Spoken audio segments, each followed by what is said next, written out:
आजच डाउनलोड करा आणि तुमच्या आवडत्या मालिकांचा आनंद लुटा। नंदाक्का, पृथ्वी, मोक्षा, अपर्णा, बाहेर या सगळे। नंदाक्का, अरे भैया, काय सगळं ठीक आहे ना? ये ये ये नंदाक्का ये, मला तुम्हा सगळ्यांशी महत्वाचं बोलायचं।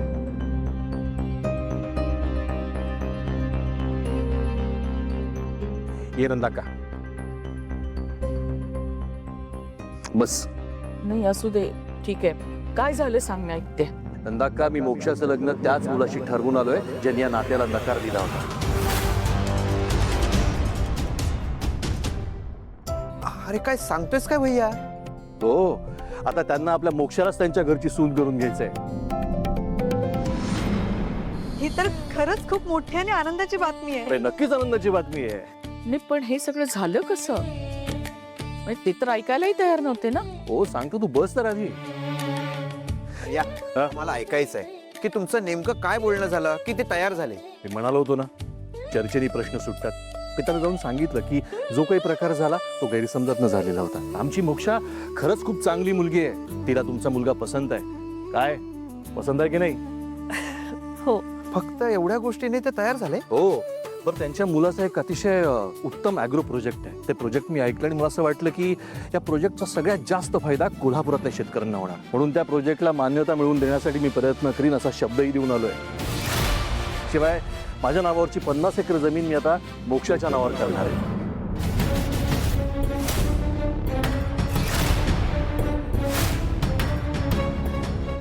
50 एकर?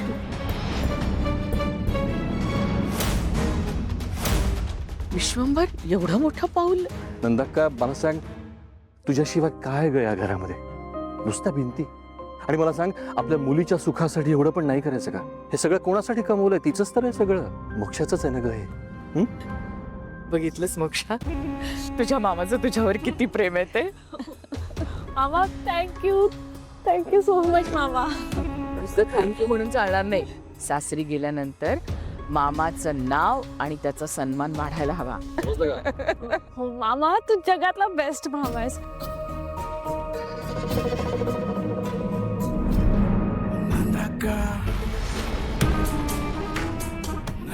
दादा, हो, तुम्ही जरा बाहेर जा, बाहेरचे काय काम असेल ते बघा। हा,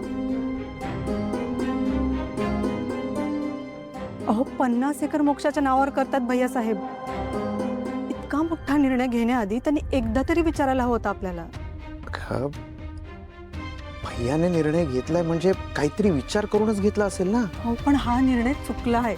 मोक्षाच्या नावावर जमीन करताना त्यांनी श्रावणी आणि पिहूचा सुद्धा विचार करायला हवा होता। नक्कीच केला असेल त्यांचा विचार, असा कसा निर्णय घेईल भैया? तुम्हाला खरंच वाटतं त्यांनी श्रावणीचा विचार केला असेल? अहो, बाप म्हणून त्यांनी कधी तिला जवळ घेतलं नाही, कधी प्रेमाचे 2 शब्द बोलले नाहीत। निदान भविष्याचा विचार करून सुद्धा तरी तिच्या नावावर प्रॉपर्टी करायला हवी होती। हे बघ, त्याने श्रावणीसाठी काहीतरी तजवीज केलेली असेलच।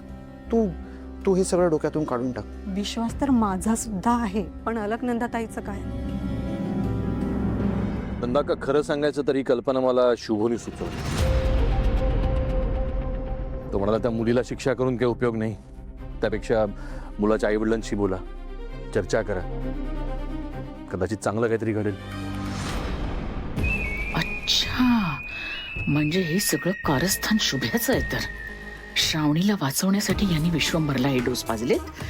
हे शुभ्याला ना तर बघूनच घेते। मानलं शुभूला। तू शुभूच्या सांगण्यावरून त्यांच्या दारात गेला होतास? मी त्यांच्या दारात गेलो नंदाक्का, कारण आपल्या मुलीचं भलं व्हावं म्हणून। कारण तो मुलगा खरंच खूप चांगला आहे। मी तर म्हणलो तुम्ही लग्न केलं पाहिजे, पण ती लोक तर पार तुमच्या लेकरापर्यंत गेलीत मॅडम। आणि हाईट म्हणजे तुम्ही त्या आशीर्वादासाठी पैसे पण दिलाय। मॅडम शट अप, चंप्या बावळट, बिनकलेच आहेस।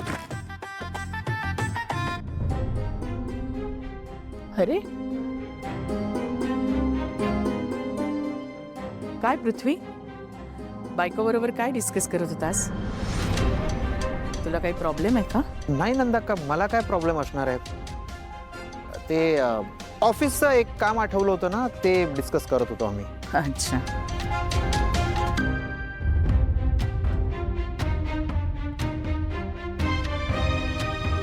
बरं ते डिस्कशन वगैरे सोडा. आपल्या मोक्षाचं लग्न ठरलंय, तयारीला लागा, लग्न जोरदार व्हायला हवं. पण विश्वंभर, त्यासाठी तुला किती संघर्ष करावा लागलाय हे लग्न मोडणाऱ्यांना कळू दे जरा. माझ्या संघर्षाचं सोड नंदाक्का. आपल्या मुलीच्या सुखासाठी 50 एकर जमीन द्यावी लागली म्हणून काय झालं? हो, पण त्यासाठी तुला त्यांना विनंती करावी लागली की कोणी ऐऱ्या गेऱ्याच्या सांगण्याकडे लक्ष देऊ नका म्हणून. विश्वंभर, तू आपली काहीही चूक नसताना तुझं पद, प्रतिष्ठा, मान, सन्मान सगळं बाजूला ठेवून त्यांच्या दारात गेलास. मला खूप वाईट वाटलं रे.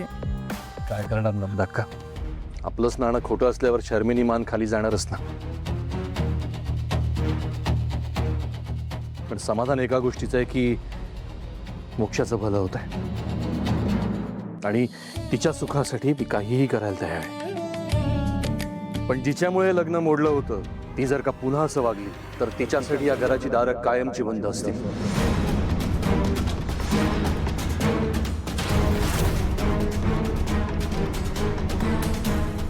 सांग तिला.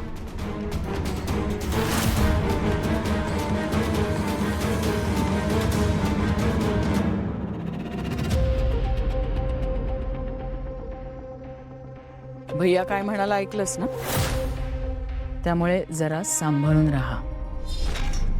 तू त्याच्यासाठी असून नसल्यासारखी आहेस, समजलं?